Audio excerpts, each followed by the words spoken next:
Bismillahirrahmanirrahim. Assalamualaikum warahmatullahi wabarakatuh. Innal hamdalillah nahmaduhu wa nasta'inuhu wa nastaghfiruh wa na'udzubillahi min syururi anfusina wa min sayyiati a'malina may yahdihillahu fala mudhillalah wa may yudhlil fala hadiyalah. Asyhadu an la ilaha illallah wa asyhadu anna Muhammadan abduhu wa rasuluh amma ba'du. Terima kasih kepada teman-teman, selamat datang yang bersedia yang meluangkan waktu kepada teman-teman semua, rekan-rekan dosen di Universitas Aisyah Bandung yang berkenan untuk melihat atau menyaksikan video kami dari LPPM Unisa Bandung untuk mensosialisasikan tentang monitoring dan evaluasi penelitian dan pengabdian pada masyarakat tahun anggaran 2020-2021. Sebagaimana yang diketahui bahwa penelitian ini sudah kita mulai sampai pada tahapan pelaksanaan penelitian, dan di tengah-tengah ini kami dari LPPM menyelenggarakan monitoring dan evaluasi pada dua kegiatan tersebut untuk melihat keberlangsungan penelitian dan pengabdian Bapak Ibu semuanya. Sebagai latar belakang yang mendasari dari kegiatan MONEF ini bahwa MONEF Internal Penelitian dan PKM merupakan satu bagian penting bagi peningkatan kualitas dosen dalam melaksanakan penelitian dan PKM di Unisa Bandung. Ini menjadi satu siklus dari standar yang telah diatur oleh pemerintah dalam Permendikti, bahwa ada 8 standar yang harus dipenuhi atau ya standar minimal yang harus dipenuhi oleh perguruan tinggi dalam melaksanakan kegiatan penelitian dan PKM. Dan MONEP ini menjadi satu bagian dari satu standar saja, yaitu standar pengelolaan dan juga standar pengelolaan dan juga standar proses di antara 8 standar tersebut. Sehingga untuk mempertahankan standar yang ada, maka perlu kiranya diupayakan terus-menerus satu kegiatan yang mendukung pada standar tersebut, diantaranya MONEF ini. Kemudian MONEF ini dilakukan oleh LPPM karena LPPM wajib melakukan pengawasan internal atas pelaksanaan penelitian dan pengabdian pada masyarakat. Selanjutnya, kegiatan MONEF ini berlaku untuk penelitian dan PKM yang didapatkan dari hibah pihak eksternal seperti DRPM Kemristek Dikti dan hibah yang diselenggarakan oleh Unisa Bandung. Jadi mau itu dana internal ataupun dana eksternal, MONEF terus dilakukan. Gitu. Nah, kondisi atau pemeringkatan kinerja penelitian Unisa Bandung yang sudah mencapai pada tahapan klaster madya, sehingga dalam hal ini Unisa sebagai pengelola penelitian dan pengabdian pada masyarakat wajib mengangkat tim penilai internal berdasarkan kompetensinya yang dinilai dari unsur integritas, kemudian rekam jejak, track record penelitian, kesesuaian bidang ilmu yang dibutuhkan, dan dengan minimal satu penilai. Dari yang sudah dilaksanakan di sebelum-sebelumnya, kami melaksanakan MONEF itu memang dengan satu orang penilai dengan klasifikasi penilai atau pemonef ataupun reviewer yang sesuai dengan kompetensinya yang sudah sesuai gitu. Kemudian penilai ini dapat berasal dari internal perguruan tinggi maupun dari perguruan tinggi yang lain. Sampai saat ini untuk pemonef dilakukan oleh dosen dari internal Unisa Bandung, yaitu Ibu Dr. Siti Sabaria, dan pada tahun ini ada perubahan, kami juga mengundang dari perguruan tinggi lain, yaitu dari Universitas Islam Bandung, yaitu Bu Dr. Nan Rahminawati, yang juga menjadi reviewer pada saat seminar evaluasi seminar pembahasan proposal gitu.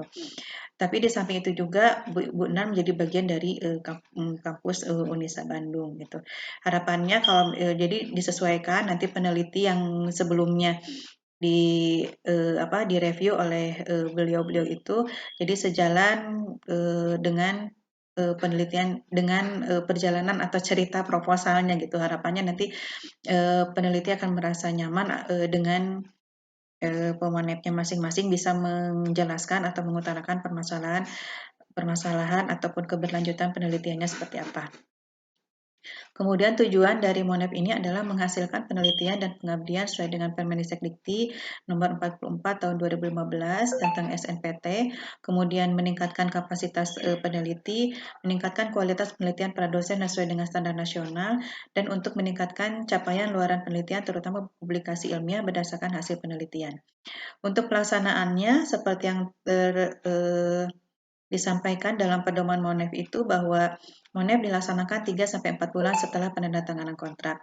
Mohon maaf ini pada dosen-dosen mungkin yang terkesan mendadak di tengah kesibukan kita masing-masing, di tengah kesibukan prodinya, kesibukan Bapak Ibu semua, kemudian ada Monep ini. Tetapi ya ini bagian dari upaya kinerja Tridharma atau catur dharma dari perguruan tinggi Muhammadiyah Aisyah sebagaimana perguruan tinggi yang lainnya gitu. Jadi Monep itu 3-4 bulan setelah penandatanganan kontrak dan kami melihat kalau tidak Agustus ini adalah 4 bulannya pelaksanaan penelitian setelah penandatanganan kontrak.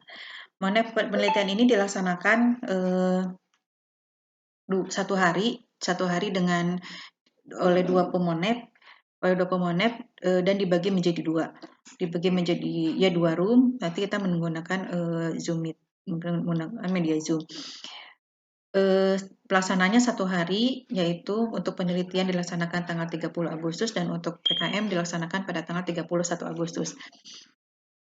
Sasarannya untuk kegiatan Monep ini adalah untuk penelitian skim penelitian dosen pemula, kemudian skim penelitian unggulan, ada juga skim penelitian kerjasama, dan satu lagi ada untuk PKM unggulan. Untuk pemonep atau reviewernya yaitu Ibu Dr. Siti Sabaria, kemudian Ibu Dr. Nandra Minawati dan Pak Sondi Kuswarian dari Universitas Pajajaran. Medianya Zoom, kemudian komponen penilaian diarahkan pada penilaian luaran. Jadi di kegiatan Monep-Monep sebelumnya memang sedikit sekali pada saat di Monep itu memang yang sudah selesai. Bahkan ya memang masih berjalan gitu, masih berjalan penelitiannya gitu. Ya tidak apa karena memang tujuannya ini kita ingin melihat dulu. Kemudian nanti diarahkan pada penilaian luaran itu barangkali ada penelitian Bapak Ibu atau pengmas Bapak Ibu yang sudah sampai pada tahap tahap luaran, misalnya ada yang sudah mensubmit artikelnya, hasil penelitian atau pengmasnya, ada yang sudah atau bahkan mungkin publish atau baru submit atau baru ada bukti accepted diterima dari satu jurnal tertentu atau bahkan mungkin publish gitu. Memang jarang sekali yang memang sudah sampai tahap publish, tapi apapun itu hasilnya sangat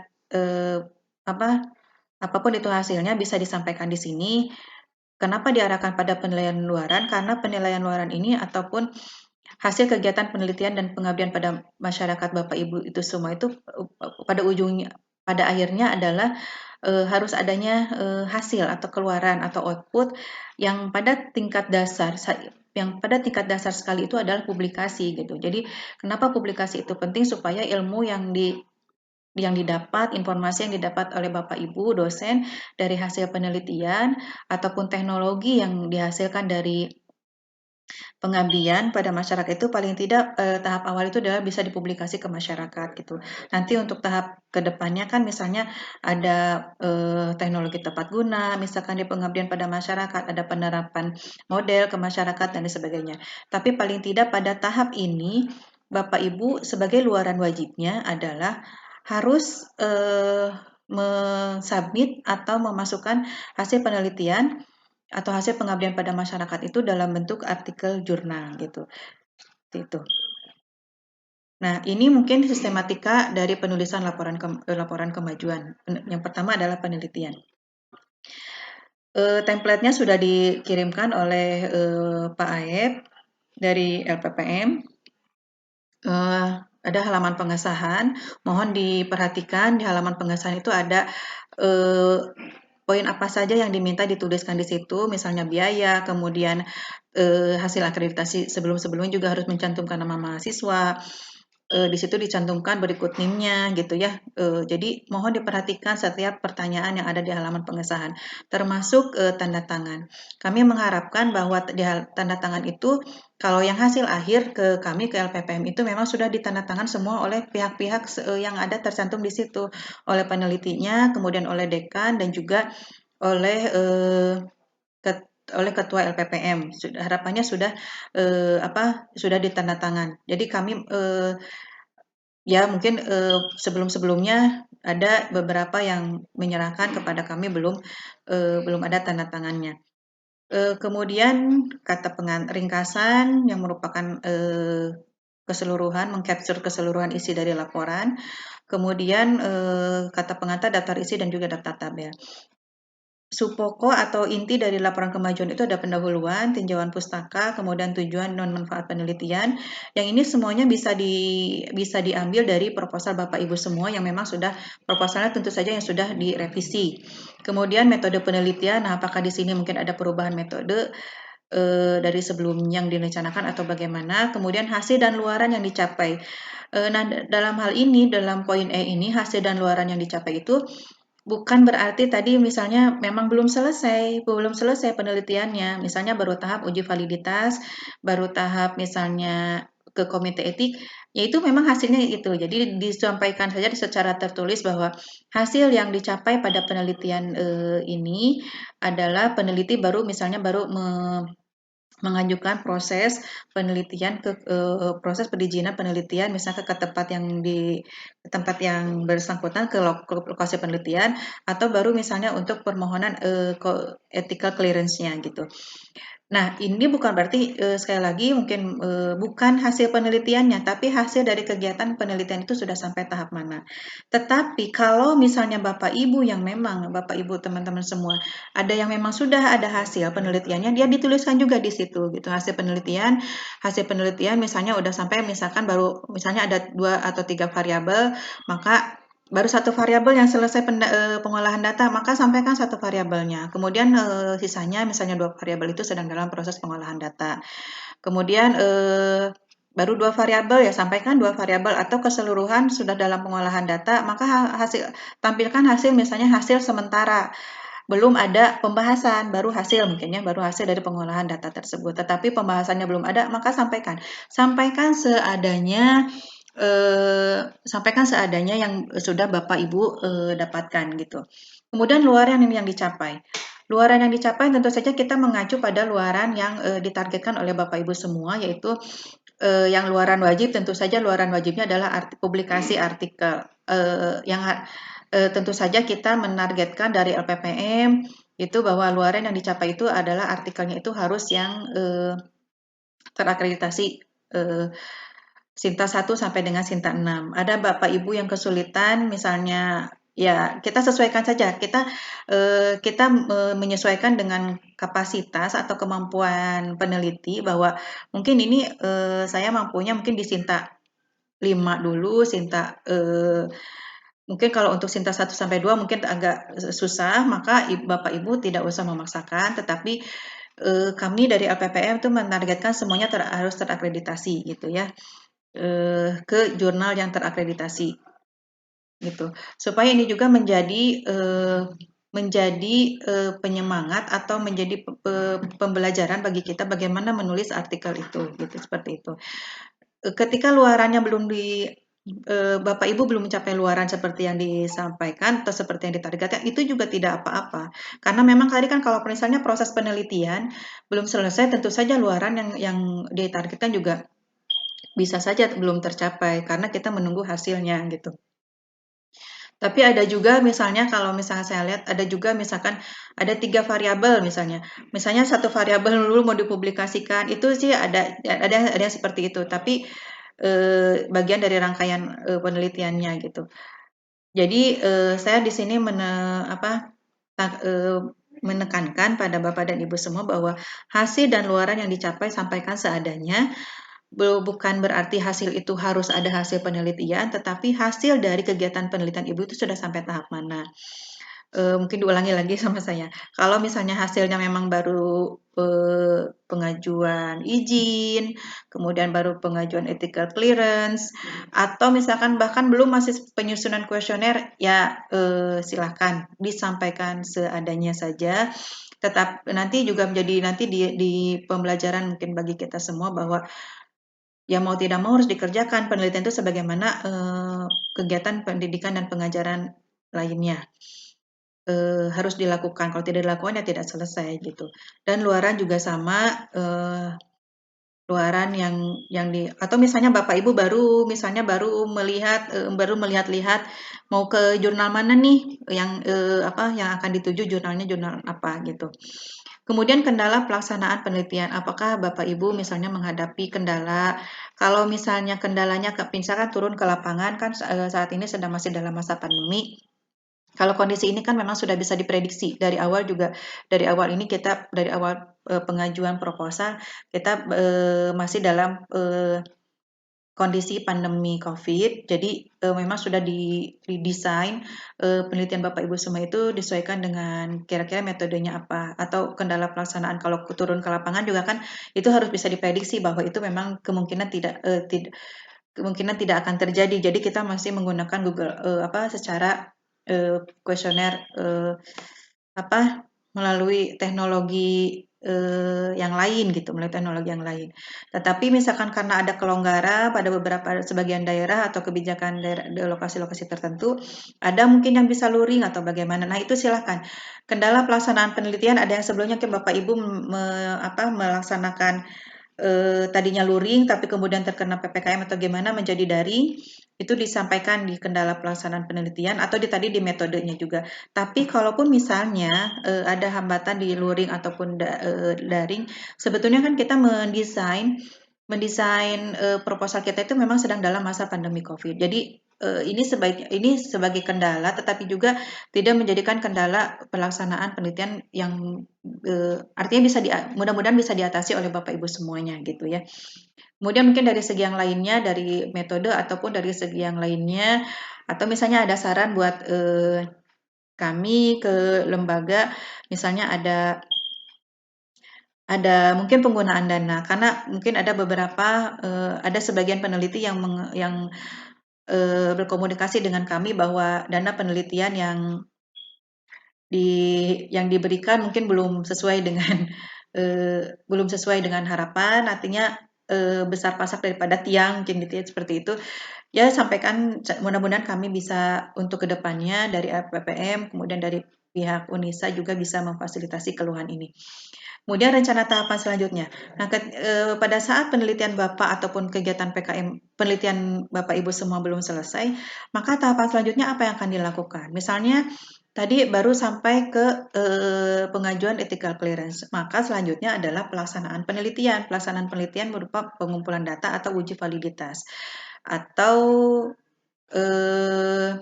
ya, sampaikan saja tahapan penelitian selanjutnya sesuai dengan tabel atau rencana kegiatan yang Bapak Ibu sudah buat gitu.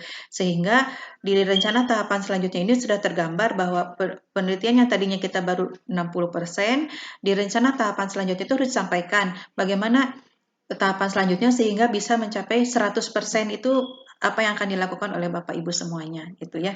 Seperti itu. Jadi di rencana tahapan selanjutnya sampaikan bahwa kita meyakinkan kepada pemohon bahwa penelitian ini akan selesai loh. Penelitian ini saya berjanji akan menyelesaikan tepat pada waktunya dengan perencanaan yang sudah saya buat gitu. Kemudian di sini ada daftar pustaka. Daftar pustaka ini mungkin tadi kan ada disesuaikan dengan proposal, tapi mungkin disesuaikan dengan yang dikutip oleh Bapak Ibu dalam laporan kemajuan. Kemudian ada lampirannya berupa logbook. Logbook sudah disampaikan juga itunya template-nya oleh kami dari LPPM. Nah, yang perlu diingatkan kembali bahwa di situ di kolom logbook itu, di file logbook itu ada tanda tangan. Itu tanda tangan mahasiswa itu harus ada, tanda tangan dosen juga harus ada, misalnya koordinasi, rapat koordinasi ataupun pertemuan awal dengan mahasiswa untuk diskusi, maka itu harus ada fotonya gitu. Apapun dokumentasi ataupun kegiatan yang melibatkan mahasiswa itu ya harus ada tanda tangan mahasiswanya gitu. Kemudian kalau misalkan di situ ada bentuk unggahan dokumennya, ada foto, kemudian ada tiga gambar ataupun apa, silahkan misalkan ada bentuk dalam komunikasi WhatsApp juga misalkan di screenshot itunya WhatsApp-nya kemudian ditempel di situ. Jadi bukan hanya tulisan-tulisan saja mungkinnya tapi mungkin ada bukti pendukung yang lainnya. Harapan kami ini betul-betul lengkap ya Bapak Ibu semuanya. Kemudian ada artikel ilmiah, nah misalnya kegiatannya yang sudah selesai, ada kegiatan penelitian Bapak Ibu yang sudah selesai misalnya. Kemudian ada yang sudah menyusun draft manuskripnya. Nah, silahkan boleh dilampirkan di sini gitu. Misalnya kita sudah tahu kita misalnya mau menuju jurnal misalnya yang jurnal kesehatan masyarakat kalau tidak salah yang UI ya, misalnya yang Sinta 1 apa Sinta 2 ya. Misalnya mau ke jurnal Kesmas UI. Nah, kita sudah sudah menyicil manuskripnya dari sekarang, bisa itu dilampirkan di lampiran di laporan kemajuannya. Kemudian ada haki atau publikasi dan produk penelitian. Silahkan misalnya yang sudah ada hakinya, pengajuan hakinya silahkan dilampirkan juga gitu seperti itu.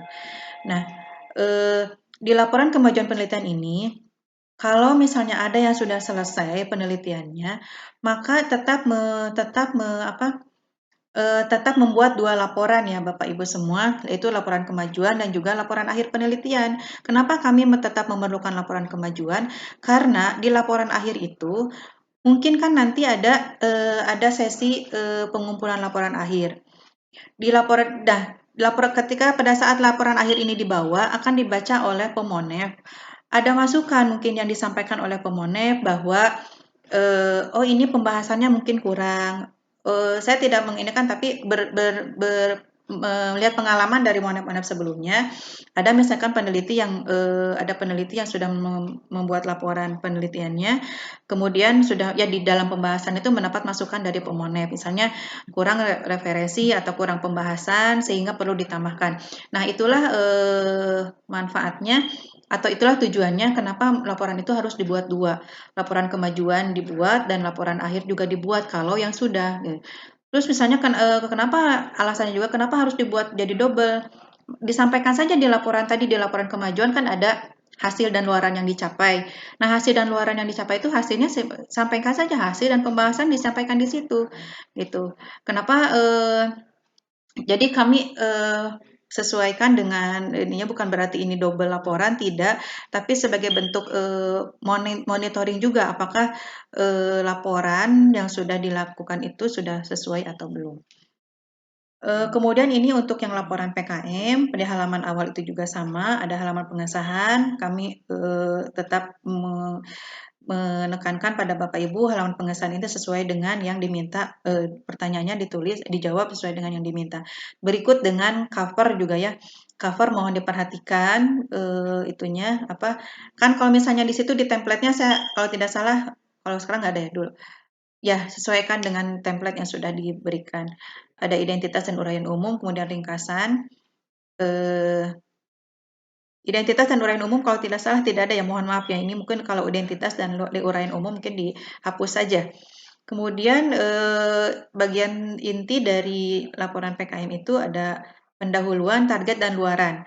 Target dan luaran tadi misalkan Bapak Ibu menargetkan targetnya kan target mungkin berbeda. Target itu misalnya menghasilkan remaja, misalkan menghasilkan kelompok remaja yang bagaimana, kemudian menghasilkan kader yang bagaimana, kemudian luarannya apa? Luarannya apakah ini publikasi sama luarannya publikasi.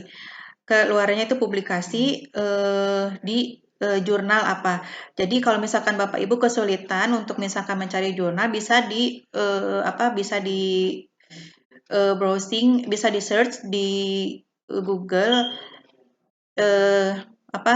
jurnal pengabdian pada masyarakat yang terakreditasi oleh Dikti gitu. Atau kami dari LPPM juga nanti mungkin bisa membantu. Tapi sebelumnya untuk bisa agar lebih Bapak Ibu agar lebih tenang, bisa langsung mengetahui, bisa langsung dicari itu di Google tentang daftar jurnal pengabdian pada masyarakat yang terakreditasi Dikti gitu ya, itu sudah banyak itu. Kemudian metode pelaksanaan sampaikan sesuai dengan yang ditargetkan atau yang direncanakan oleh Bapak Ibu di proposal, tetapi barangkali ada perubahan silahkan juga sampaikan di sini. Ya, ada perubahan itu bukan berarti kita merubah proposal ya, tetapi mungkin ada sedikit tadi yang misalnya metode daring jadi luring, kemudian atau luring yang jadi daring atau bagaimana gitu. Tapi bukan merubah inti dari proposal gitu. Kemudian kelayakan inovasi yang ditawarkan dalam kegiatan ini mungkin baru kami tuliskan di sini. Eh, dalam apa sih dari dikti itu ada yang disebut dengan tingkat kesiapan inovasi gitu. Saya mencoba menuangkan supaya mungkin untuk kedepannya bisa lebih mengarah. Inovasi apa yang ditawarkan Bapak Ibu dalam kegiatan Pengmas ini? Tidak harus menjadi satu beban yang berat gitu ya. Saya juga belum ini, tapi mencoba aja. Tidak menjadi satu beban yang berat ketika aduh inovasi apa gitu yang mungkin akan disampaikan, tetapi dengan modul saja misalnya atau dengan misalkan hasil dari Bapak Ibu itu hasilnya misalkan cuma bukan cuma ya, hanya artikel yang dihasilkan itu sudah masuk dalam inovasi. Artinya inovasi di sini masih inovasi tingkat 1 sampai dengan 3. Saya tidak nanti Pak Aep akan men-share tingkat inovasi ada sampai dengan 9 kalau tidak salah 6 gitu ya. Nah, yang ditetapkan di sini tingkat inovasinya adalah 1 sampai dengan 3, jadi masih dasar. Sebagaimana penelitian, kalau penelitian dasar itu TKT-nya atau tingkat kesiapan teknologinya itu baru sampai 1 sampai 3 karena memang sudah diarahkan oleh diktinya untuk penelitian dasar itu maka TKT-nya 1 sampai 3 gitu. Jadi saya mencoba mengimplementasikan tingkat inovasi ini sebagaimana tingkat kesiapan teknologi. Jadi ada TKT, ada juga TKI atau tingkat kesiapan inovasi. Kalau TKT tingkat kesiapan teknologi, kalau TKI tingkat kesiapan inovasi atau dalam bahasa Inggrisnya Innovation Readiness Level atau teknologi readiness level gitu. Nah, itu saya coba mencoba mengimplementasikan itu. Jadi kelayakan inovasi bukan berarti harus inovasi yang bagaimana ke masyarakat, tapi dengan jurnal juga itu sudah merupakan satu inovasi. Dengan terbitnya artikel juga itu merupakan sudah satu inovasi gitu. Inovasi kita mendiseminasikan hasil kegiatan kita yang harapannya nanti hasil kegiatan kan tentunya ada perubahan, ada perkembangan. Dari artikel kemudian kita mencoba mengembangkan model, dari model itu kemudian kita membuat model, kemudian model itu dikembangkan yang bisa bermanfaat untuk diterapkan di masyarakat. Dan untuk sampai pada tahap penerapan masyarakat itu kan memang butuh proses. Jadi kalau misalkan ini kelayakan inovasi yang ditawarkan dalam kegiatan, misalkan silakan disampaikan apakah Bapak Ibu membuat modul dalam kegiatan itu, apakah Ibu membuat misalnya satu konsep kebijakan misalnya atau satu konsep jadwal, misalnya ada yang misalkan pelatihan kepada kader, maka Ibu membuat satu buku modul pelatihan. Kemudian Ibu Bapak merancang satu jadwal misal atau satu kebijakan, maka disampaikan di sini saja. Itu kan baru tahap dasar gitu. Kemudian perkembangan pengabdian kepada masyarakat, di sini maksudnya adalah sudah sampai tahap mana PKM yang Ibu Bapak rencanakan. Sama halnya dengan penelitian, apakah ini masih dalam proses koordinasi dengan lapangan atau masih dalam proses permohonan izin atau memang sudah ada 1-2 yang sudah masuk laporan ke kami yang sudah melaporkan kegiatannya sudah selesai. Alhamdulillah kami ucapkan terima kasih. Tetapi sekali lagi mungkin untuk pengesahan kami belum bisa mengesahkan karena kita ingin mengikuti ini dulu, ingin mengikuti Monep dulu supaya nanti terlihat bahwa nanti laporan yang disusun itu sudah bagus gitu ya, sudah sesuai dengan harapan kita dari LPPM dan juga harapan yang diharapkan aja oleh program. Kalau misalnya, nah ini disampaikan tahapan mana yang kira-kira belum. Kalau misalkan ada 3 tahapan atau 4 tahapan yang kita rencanakan, kita baru sampai tahap 2, maka sampaikan, dituliskan tahap mana yang sudah dilaksanakan. Kemudian rencana tahapan berikutnya, dari keseluruhan 100% kegiatan yang direncanakan, kita baru sampai 50%, maka bagaimana penyelesaian 50%-nya lagi disampaikan di sini di poin F, di rencana tahapan kegiatan berikutnya, gitu ya. Tinggal misalkan pelatihannya ada 2 sesi atau berapa sesi, 5 sesi, baru sampai 2 sesi, sampaikan. Untuk mencapai 3 sesi itu waktunya kapan, kemudian pelaksanaannya bagaimana, itu dituliskan juga. Kemudian kendala pengabdian pada masyarakat sama halnya dengan kendala penelitian, apakah Bapak Ibu mengalami kendala dalam pelaksanaannya? Kalau misalnya ada kendala, kira-kira solusi apa yang dilakukan oleh Bapak Ibu semua, itu juga dituliskan. Sehingga kami atau nanti pemonep mengetahui bahwa ini permasalahannya apakah misalnya ringan, berat, atau bagaimana, itu bagaimana misalkan kapasitas kita sebagai pelaksana ataupun peneliti bisa menyelesaikan masalah ini atau tidak gitu ya. Gitu. Kemudian di lampiran ada logbook, ada artikel ilmiah dan juga produk pengabdian. Misalnya Bapak Ibu sudah menyusun draft modul, kemudian Bapak Ibu sudah media yang lainnya gitu ya. Ini silahkan disampaikan gitu.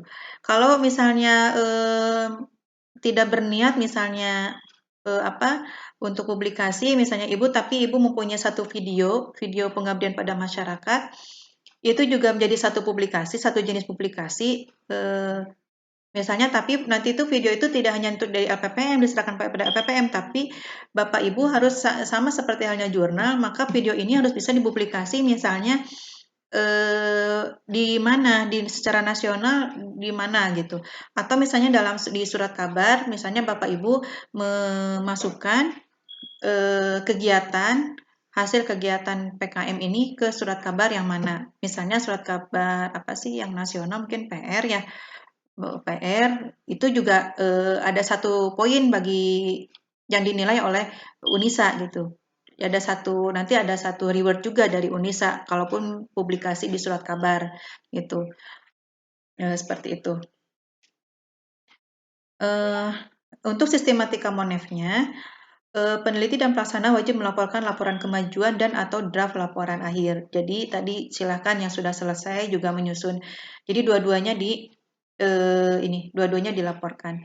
Kemudian peneliti dan pelaksana PKM wajib hadir untuk klarifikasi kegiatan penelitian dan PKM atau menyampaikan aspek hambatan. Tentu saja ini harus dihadiri oleh peneliti dan juga pelaksana PKM. Kalau misalnya yang berhalangan, kami harapkan anggotanya bisa hadir untuk mengikuti Monef ini dan bisa menyampaikan kembali apa yang sudah disampaikan oleh pemonep.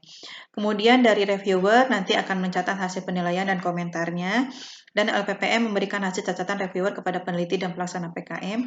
Kemudian alokasi setiap peneliti atau PKM adalah 15 menit. Mungkin kalau misalnya dibutuhkan diskusi lebih lama, kita mungkin perpanjang sampai dengan 20 menit. Jika tidak memungkinkan juga, mungkin ya silahkan nanti bisa komunikasi langsung dengan pemonefnya. Laporan yang harus disiapkan itu laporan kemajuan, laporan akhir jika sudah, dan juga logbook kegiatan. Untuk SPTJM kalau tidak salah dilampirkan juga oleh Pak Aep ya untuk SPTJM. Silakan kalau yang sudah selesai ataupun sampai tahap mana SPTJM-nya dilaporkan. Termasuk kami juga sudah mengirimkan untuk kesediaan mahasiswa. Mohon diisi ya Bapak Ibu untuk kesediaan mahasiswanya sebagai bukti bahwa memang mahasiswa itu menjadi bagian dari tim kegiatan. Itu mungkin sosialisasi atau ya informasi tentang pelaksanaan Monef penelitian dan PKM yang akan kita laksanakan di tanggal 30 dan 31 Agustus 2021. Mudah-mudahan jadi penyemangat Bapak Ibu semuanya untuk keberlangsungan kegiatan Tridharma kita, menjadi pemotivasi bagi kita bahwa ilmu pengetahuan yang memang harus terus dicari, digali melalui kegiatan ilmiah yang memang itu menjadi satu tugas dari seorang akademisi itu. Sekali lagi Bapak Ibu, kami menekankan bahwa mohon ditaati administrasi dari administrasi kegiatan dan juga segala hal-hal yang disampaikan oleh kami. Kalau misalnya ada kekurangan ataupun ada pertanyaan, silakan bisa hubungi kami di LPPM. Barangkali ada yang belum dimengerti dari apa yang disampaikan oleh saya tadi. Sekali lagi saya mungkin menekankan bahwa laporan MONEP ini bukan berarti harus berakhir semua kegiatan, tetapi sampaikan sudah sampai tahap mana Bapak Ibu melakukan kegiatan penelitian dan pengabdiannya. Meskipun seharusnya misalnya 80%-nya harusnya sudah bisa dilakukan seharusnya. Tapi kita terkadang mempunyai waktu yang mungkin terbatas atau dengan kesibukan masing-masing dari kita sehingga ada 1 atau 2 target yang mungkin meleset dari perencanaan kita semua gitu. Mudah-mudahan Bapak dan Ibu dilancarkan dalam melakukan penelitiannya dan pengabdian pada masyarakatnya, dan juga kami memohon dengan sangat untuk tertib administrasi itu supaya kami tidak kesulitan juga pada saat dokumen akreditasi. Mohon mencantumkan atau memenuhi persyaratan administrasi yang sudah dipersyaratkan atau dimintakan. Sekali lagi Bapak Ibu terima kasih untuk perhatiannya, untuk waktunya yang sudah diluangkan untuk menyaksikan video ini. Sehat semua. Wabillahi taufik wal hidayah. Wassalamualaikum warahmatullahi wabarakatuh.